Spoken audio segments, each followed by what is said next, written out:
Bab 1012. Tiandao tertinggi. Medan perang kuno.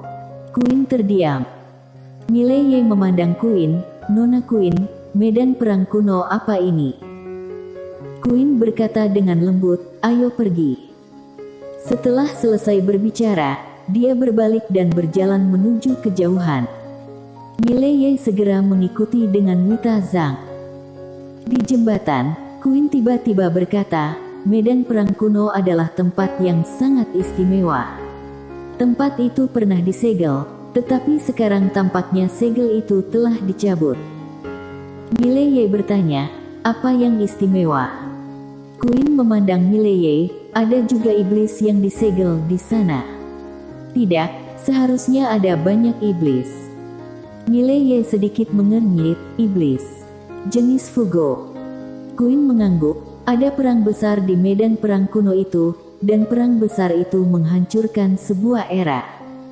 Setelah itu, disegel, tanpa diduga, sekarang telah dibuka. Mileye bertanya lagi, disegel oleh siapa? Queen berkata dengan lembut, mantan Tiandao. Tiandao.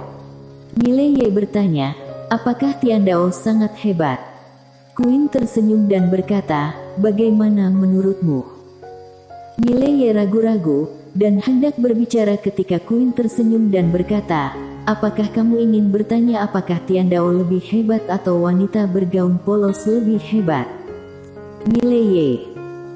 Queen menatap Mileye, jika kamu berani bertanya padaku siapa yang lebih hebat kalau dibandingkan dengan wanita bergaun polos di masa depan, aku akan menghajarmu sampai babak belur.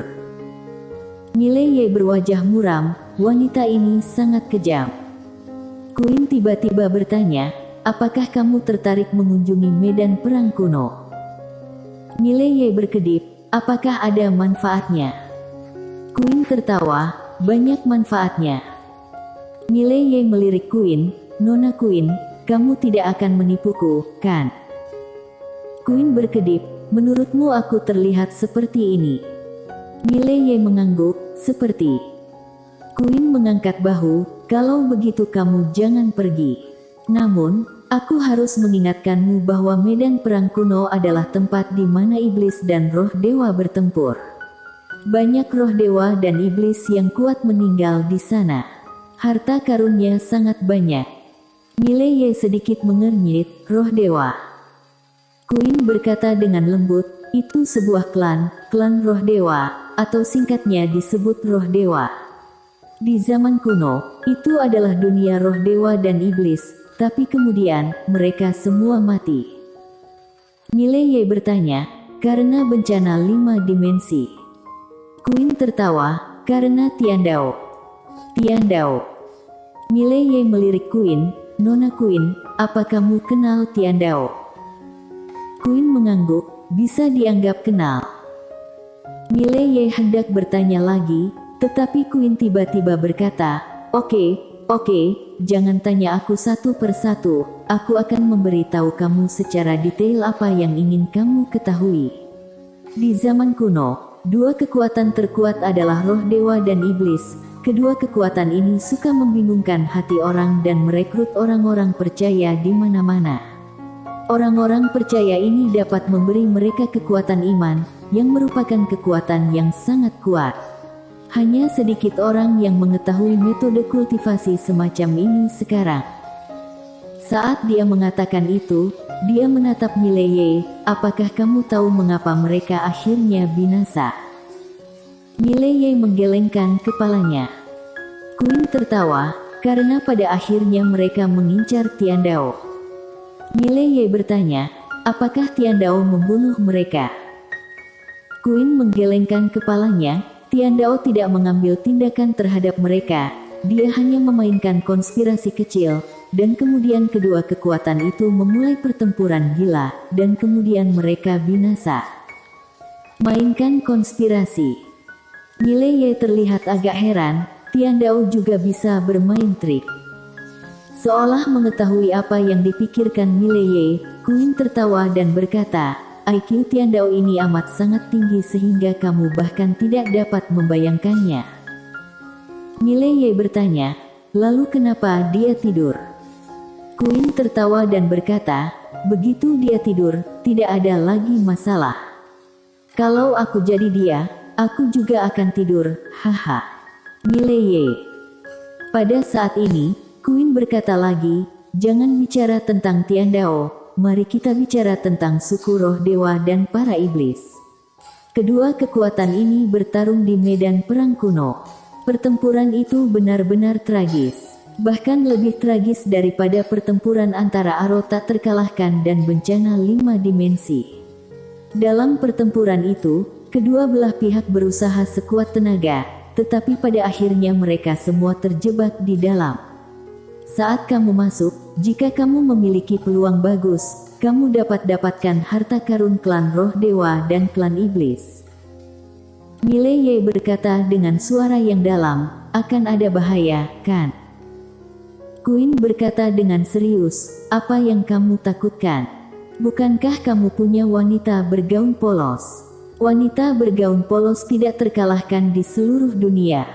Jika kamu mati di dalamnya, dia akan membalaskan dendammu. Jadi, jangan takut mati, kamu tahu. Mileye. Di samping, Wita Zhang menggelengkan kepalanya dan tersenyum, dia menemukannya.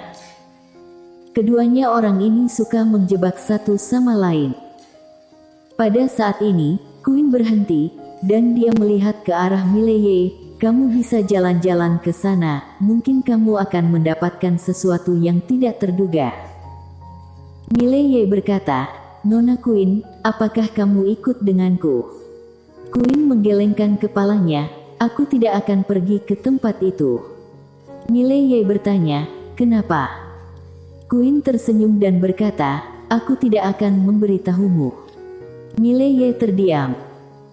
Queen melihat sekeliling, lalu berkata, aku harus melakukan beberapa hal kecil, kalian bisa jalan-jalan, atau pergi dulu, aku akan kembali ke Pegadaian dalam 3 hari, sampai jumpa. Setelah berbicara, dia berbalik dan menghilang ke kejauhan. Di jembatan, Mileye menatap Wita Zhang, aku akan membawamu ke suatu tempat. Setelah berbicara, dia membawa Wita Zhang dan langsung pergi. Di sisi lain, di ujung jembatan, Queen berdiri di ujung, tidak jauh di depannya, duduk seorang lelaki tua sedang memancing. Pria tua itu berbisik, Nona Queen, siapa pria di sebelahmu itu? Queen tertawa, tidak bisakah kamu melihat itu? Orang tua itu menggelengkan kepalanya, dia terlalu rumit. Queen tersenyum dan berkata, apakah kamu ingin meramalnya? Orang tua itu menggelengkan kepalanya lagi, tidak boleh. Queen tersenyum sedikit, tidak boleh. Pria tua itu mengangguk, Nona Queen, jauhi dia. Queen tertawa, kenapa? Orang tua itu berkata dengan lembut, kamu tahu. Queen menggelengkan kepalanya, aku tidak tahu. Pria tua itu menghela nafas dengan suara rendah dan berhenti berbicara. Queen tertawa, aku hanya ingin melihat apakah dia akan berhasil. Tentu saja ada alasan lain, yaitu dia dapat menemukan leluhur spiritual. Leluhur spiritual. Setelah mendengarnya, lelaki tua itu tampak tergoda.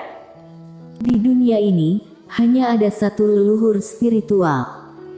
Sebenarnya, leluhur spiritual ini bahkan lebih berharga daripada ruang buku di tangan Mileye. Entah sudah berapa banyak master yang mencoba mengincar leluhur spiritual ini. Queen pernah mencobanya juga, tapi gagal. Bahkan dia gagal. Saat ini, Queen berkata dengan lembut, pria berbaju biru di sebelah leluhur spiritual. Berbicara tentang ini, dia menggelengkan kepalanya dan tidak mengatakan apa-apa lagi. Setelah Mileye membawa Wita Zhang keluar dari Star Territory, dia membawa Wita Zhang ke pintu masuk tanah keabadian.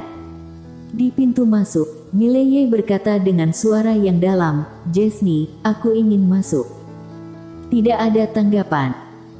Mileye berkata dengan suara yang dalam, Jesni, jika kamu tidak membuka pintunya, aku akan memaksa masuk. Masih tidak ada tanggapan. Wajah Mileye menjadi gelap, dan dia hendak bergerak. Pada saat ini, pintu masuk tiba-tiba terbuka, dan seorang wanita keluar. Itu adalah Jesnie. Jesnie hendak berbicara, ketika tiba-tiba, dia melihat ke arah Mileye, sepertinya memperhatikan sesuatu, matanya sedikit menyipit. Kamu menjadi lebih kuat lagi. Dan kamu bahkan telah mencapai pedang fana. Mileye terkekeh, minum seteguk air hari itu, tiba-tiba aku mendapat inspirasi, dan kemudian aku mencapai pedang fana. Jesnie tetap tanpa ekspresi. Apakah kamu minum air suci?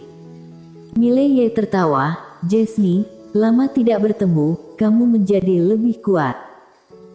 Dia baru menyadari sekarang bahwa aura Jesnie jauh lebih kuat dari sebelumnya, dan rasanya sedikit tak terduga. Jesnie berkata dengan lembut, apalagi yang ingin kamu lakukan di sini? Mileye tertawa dan berkata, kamu kenal Francisca? Itu yang kalian sebut duta aliran darah langit. Jesnie melirik ke samping Mileye, lalu berkata, bukankah dia ikut denganmu?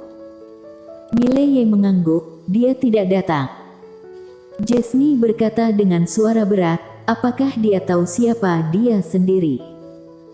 Mileye mengangguk, tahu.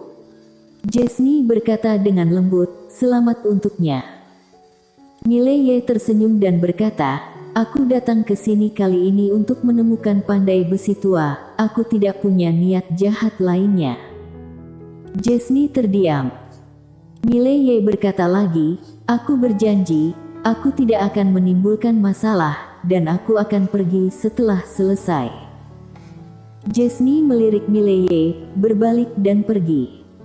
Tapi pintu masuknya tidak ditutup.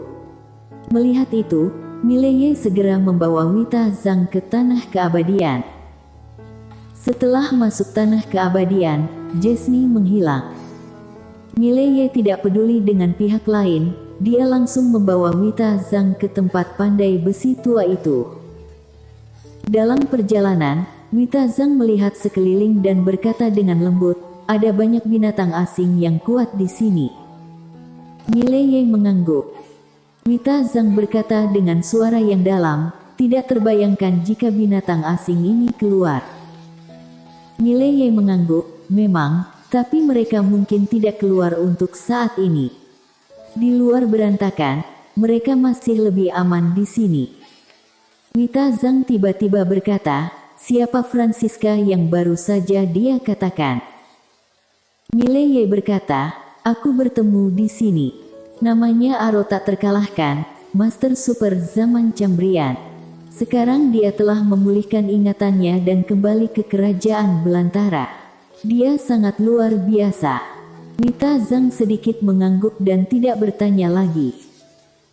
Sepanjang jalan, Mileye membawa Wita Zhang melalui beberapa situs binatang asing, tetapi tidak ada binatang asing yang melakukan apapun padanya, karena dia sekarang memiliki aura naga api.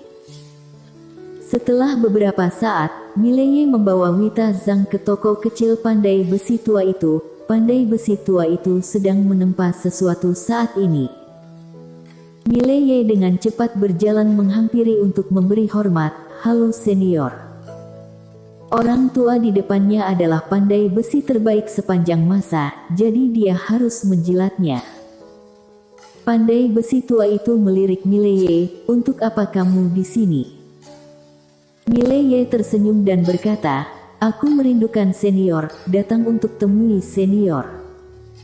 Pandai besi tua itu tanpa ekspresi, bicaralah dengan bahasa manusia. Mileye tersenyum mengejek, aku ingin meminta senior menempa sesuatu untukku. Pandai besi tua itu berkata, apa itu? Mileye merentangkan telapak tangannya, dan kepala senjata hitam serta meteorit bintang muncul di depan pandai besi tua, keduanya. Pandai besi tua itu melihat kepala senjata hitam dan besi bintang, lalu berkata, masih bisa. Saat dia berbicara, dia tiba-tiba menatap Wita Zhang, siapa dia? Mileye dengan cepat berkata, istriku. Wita Zhang tiba-tiba menatap Mileye, apakah aku setuju? Mileye berkata dengan serius, kamu tidak mengatakan kamu tidak setuju. Wita Zhang bersambung,